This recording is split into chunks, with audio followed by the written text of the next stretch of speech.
안녕하세요. 사사이 사람 사는 이야기. 오늘 사연입니다. 안녕하세요. 저는 평범한 50대 엄마 최희정입니다. 27 어린 나이에 결혼했으니 어느덧 25년이 넘었네요.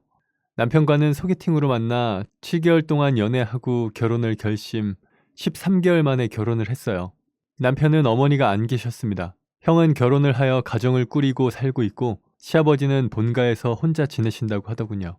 사연을 깊게 물어보진 않았지만 어차피 저희는 시댁에 들어가서 살 생각을 하지 않았기 때문에 딱히 신경이 쓰이진 않았습니다.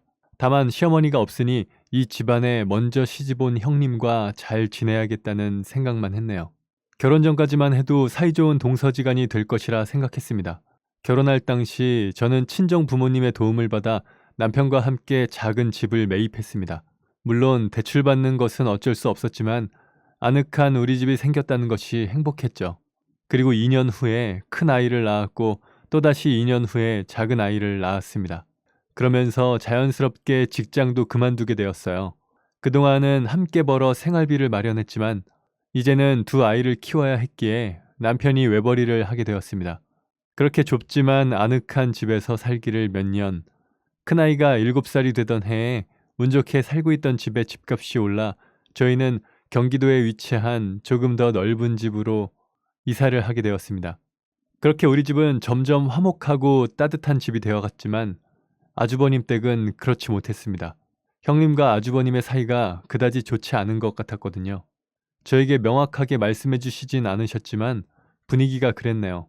결혼 후 1년에 몇 번 있는 명절이나 시댁 행사에서 형님 얼굴을 본 적이 거의 없었으니까요. 계속 그렇게 지내다 보니 형님의 행동에 점점 화가 나더군요. 집안에 며느리가 2명인데 한 명이 얼굴을 비추지 않으니 제가 2명 몫을 다 해야만 했어요.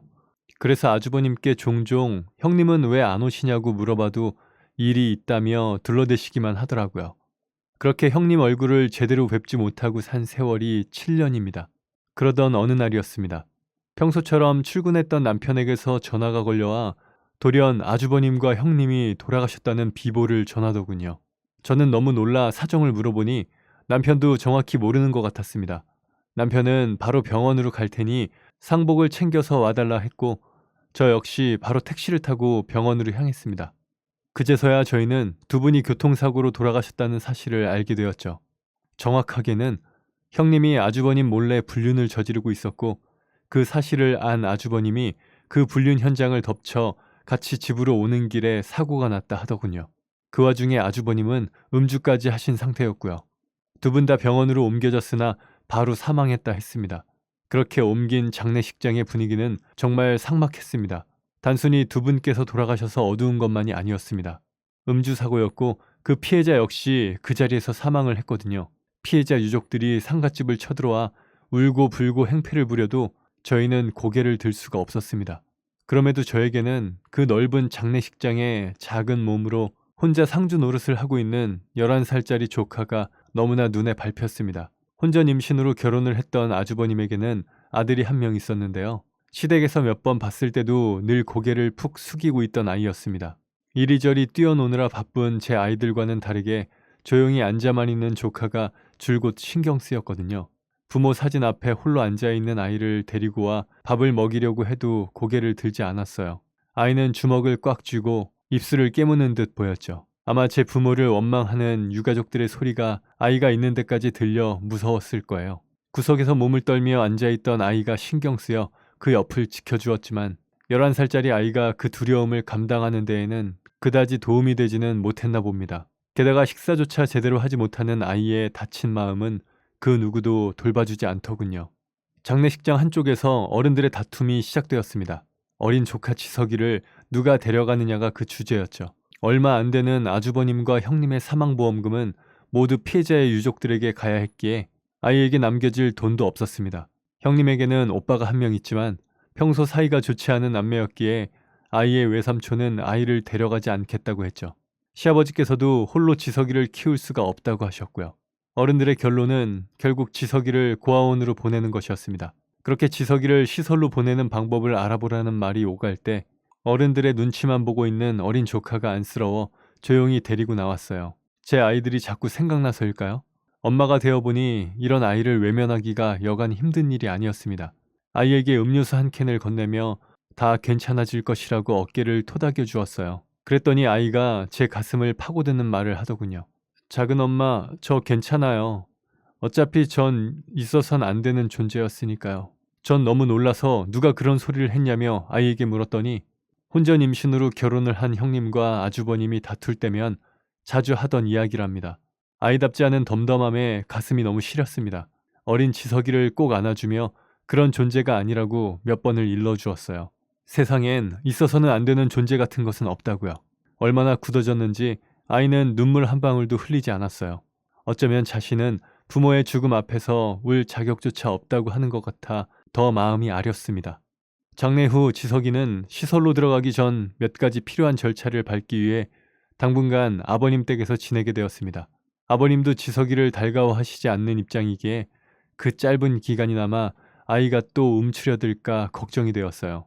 저는 집으로 와 곰곰이 생각을 한 끝에 남편에게 이야기했죠.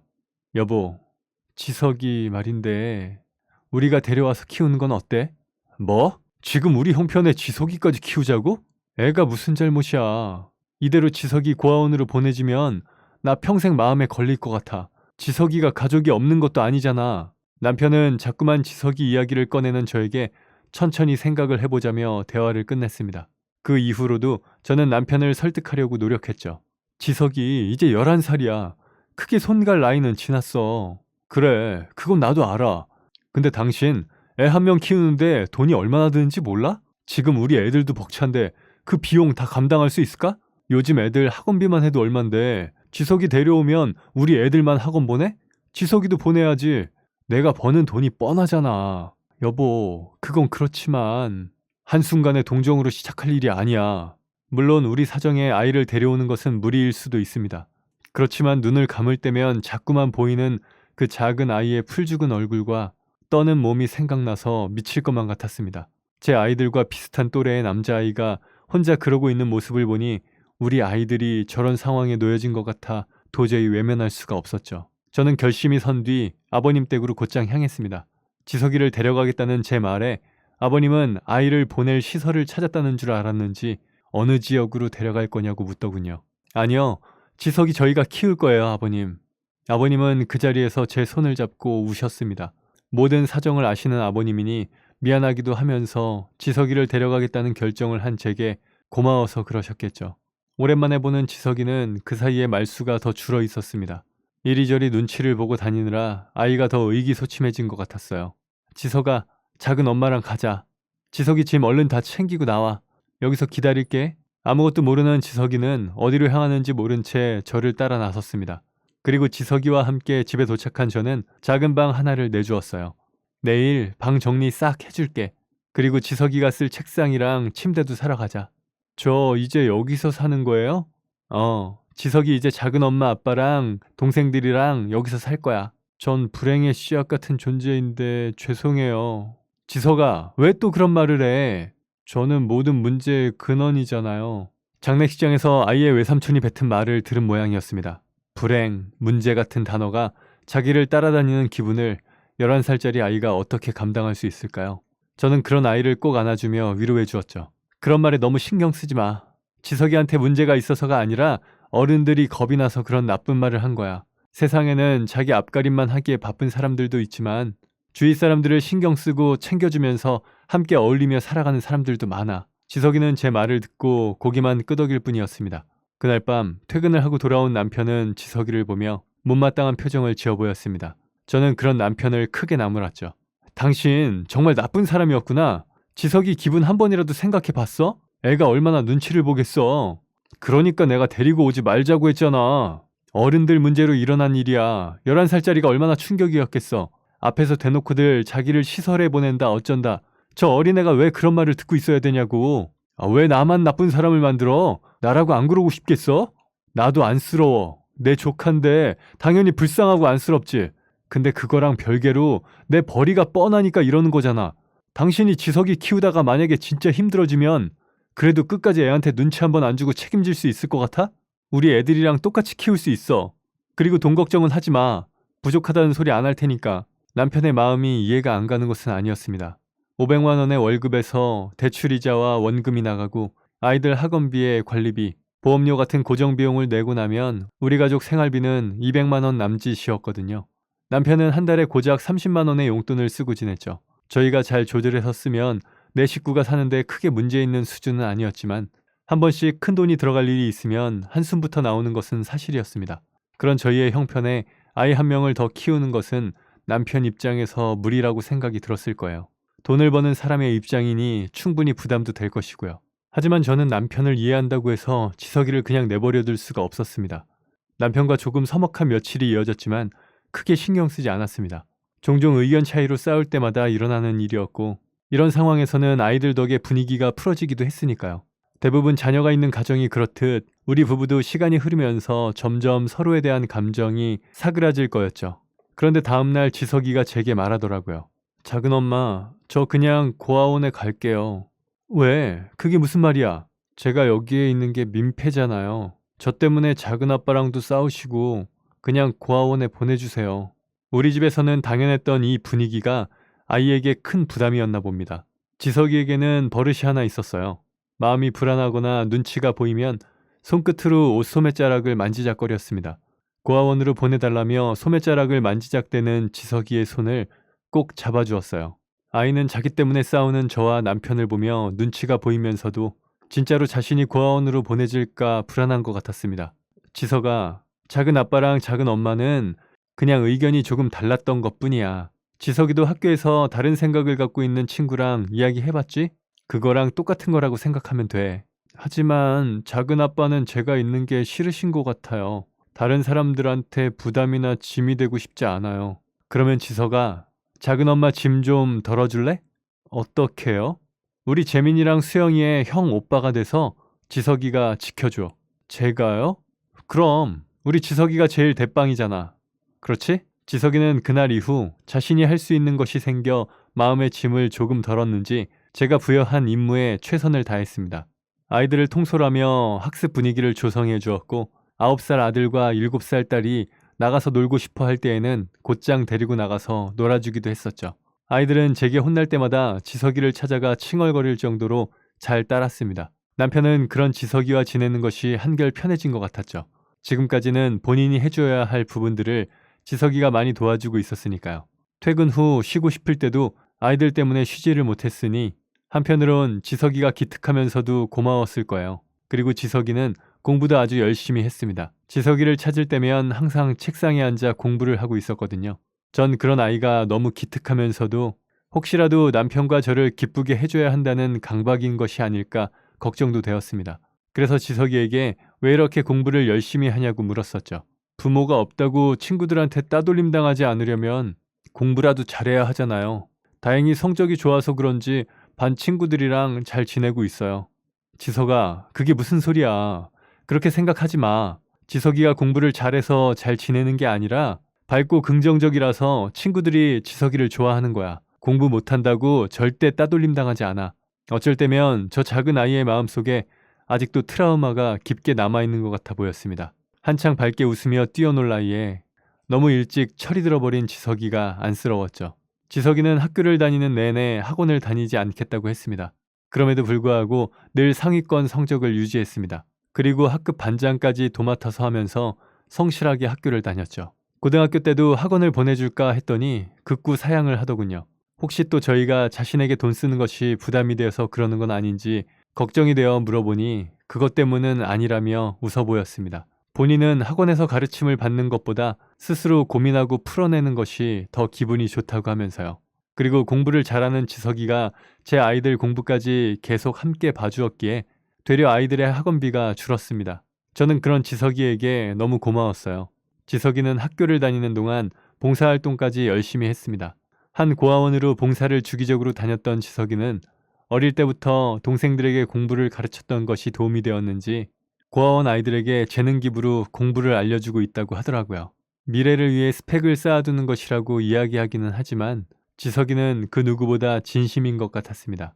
아마도 자신이 저 아이들 중 한 명이 될 뻔한 것이 지석이로 하여금 일종의 동질감과 동정을 느끼게 한 것 같았죠. 전 이제 지석이를 온전한 가족으로 받아들이고 싶었어요. 그래서 저희는 깊은 상의 끝에 지석이가 성인이 되기 전에 친양자로 입양하기로 했습니다. 친양자로 입양을 하기 위해서는 아이가 미성년자여야만 하고 양부모는 3년 이상만 혼인관계를 유지하면 조건 성립이 되더라고요. 우리 부부는 결혼한 지 10년이 훌쩍 넘었으니 그 부분에 대해서는 걱정하지 않았습니다. 그러나 그 이후에도 많은 심사를 거쳐야 했어요. 입양하는 사람이 아이를 친양자로 맞이할 실질적인 요건이 모두 갖추어졌는지, 그렇다고 해도 지석이의 행복과 이익에 적당한지 아닌지까지 판단하더군요. 친양자가 되면 지석이는 양부모의 성을 따라 이름까지 바꿀 수 있었지만 제 남편 형의 아이였기 때문에 다행히 그런 절차를 밟을 필요까지는 없었습니다. 그렇게 까다로운 절차 때문에 전 굉장히 바쁘게 움직여야만 했죠. 지석이는 이미 우리 가족이었기 때문에 누구도 지석이를 친양자로 호적에 올린다는 것에 불만이 없었습니다. 그리고 그 누구보다 지석이가 기뻐했죠. 자신에게 이제 온전한 가족이 생겼다는 것이 벅찼는지 펑펑 울기까지 했습니다. 그날 저와 지석이는 밤 늦게까지 허심탄회하게 이야기를 나누었죠. 그렇게 제 큰아들은 잘 자라주었습니다. 학창시절 내내 공부를 열심히 하더니 기특하게도 좋은 대학에 합격을 했어요. 서울에 있는 학교에 합격을 했지만 지방에 있는 4년 장학금을 받으며 다닐 수 있는 학교로 가겠다던 지석이에게 저와 남편은 통장 하나를 내밀었죠. 이거 네 대학 등록금이야, 지석아. 아니에요. 저 이거 못 받아요. 뭐가 아니야. 받아, 지석아. 지금까지 지석이가 재민이랑 수영이 과외해준 비용 넣어둔 거야. 제가 한 게 뭐가 있다고 이걸 받아요. 지석이가 왜 한 게 없어. 우리 재민이랑 수영이 학원 한 번을 안 다녔어. 다 우리 큰아들 덕분이야. 엄마가 너무 고마워. 그래도 지석이는 자기 앞에 놓여져 있는 통장을 보고 망설였습니다. 그런 지석이에게 남편이 한 소리 했죠. 이 녀석아, 부모님이 주시면 감사합니다 하고 받는 거야. 얼른 받아. 그제서야 지석이는 감사하다며 끝끝내 눈물을 보이더군요. 이후 지석이는 학교를 다니면서 군대 가기 전까지 동생들 공부를 봐주었습니다. 지석이가 가르치는 솜씨가 좋은지 아이들이 지석이를 잘 따르더라고요. 우리 가족은 지석이가 군대를 가던 날 펑펑 울었습니다.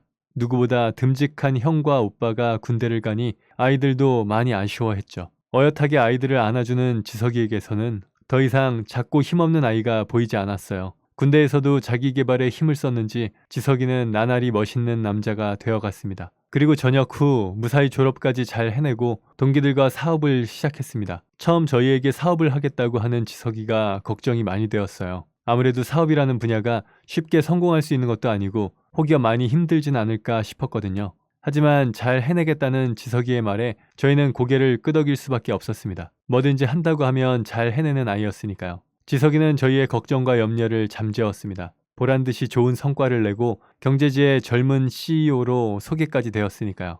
지석이가 여기저기 인터뷰를 하며 바쁜 나날을 보내던 어느 날 아이의 외삼촌에게서 연락이 왔습니다. 한참 빙빙 돌려서 얘기했지만 결국엔 돈 이야기더군요. 저는 정말 어이가 없어 말도 제대로 나오지 않았습니다. 그렇게 아이를 데리고 가지 않겠다고 소리를 지를 때는 언제고 이제 와서 삼촌 타령을 해대며 돈을 받아먹을 생각을 하다니 너무 화가 치밀어 올랐죠. 저는 이 인간이 지석이에게 단 한 푼이라도 받는 것을 허용할 수가 없어 최대한 단호하게 이야기했습니다. 지금까지 아이가 어떻게 살던 관심조차 없었던 양반이 이제 와서 숟가락 얹으려고 하냐고요. 말도 안 되는 소리 하지 말라며 언성을 높이자 적반하장으로 나오더군요. 왜 너희들만 그 자식 덕을 보는 건데? 나도 좀 보자. 외삼촌이 힘들다는데 조카가 돼서 그 정도도 못 해주냐? 이보세요. 지석이 댁 조카 아닌 지 꽤 됐습니다. 저희 쪽에서 입양했고요. 법원에서 인정해줬습니다. 저희 아들 됐으니까 행패 그만 부리세요. 저는 더 이상 이 인간을 상대했다간 저까지 같은 사람이 될 것 같아 그대로 전화를 끊어버렸습니다. 그랬더니 이후 지석이에게도 찾아간 모양이더군요. 언젠가 지석이가 제 외삼촌에게 연락이 왔었는지 물었죠. 너한테도 찾아갔었니? 네. 그런데 잘 끊어냈어요. 다시는 찾아오지 못할 거예요. 어떻게? 등본 떼어서 보여줬어요. 이제 제 외삼촌 아니니까 그만하시라고 하면서요. 또 찾아오시면 경찰에 신고하겠다고 하면서 이런 식으로 불쑥불쑥 나타나지 말라고 하니까 연락 없으시네요. 그렇게 지석이의 외삼촌은 더 이상 저희 가족 앞에 나타나지 않았습니다. 그리고 얼마 전 지석이는 29살이 되었고 예쁜 색시와 결혼을 했습니다. 처음 저희에게 결혼을 한다고 여자친구와 함께 집에 찾아오던 날 저는 가슴이 벅차올랐어요. 우리 어머니 아버지야, 인사드려. 처음 뵙겠습니다. 신혜은이라고 합니다. 저는 앞에서 저희를 보고 싱긋 웃는 지석이와 예쁜 색시를 보는데 그만 눈물이 왈칵 쏟아졌어요. 그 역경 속에서 너무나도 잘 자라준 큰아들이 대견해서일까요? 이제 그 아들을 보내주어야 한다는 마음 때문일까요? 지석이는 울고 있는 저에게 다가와 안아주며 말했습니다. 어머니, 울지 마세요. 제가 평생 어머니 아버지께 감사하면서 잘 살게요.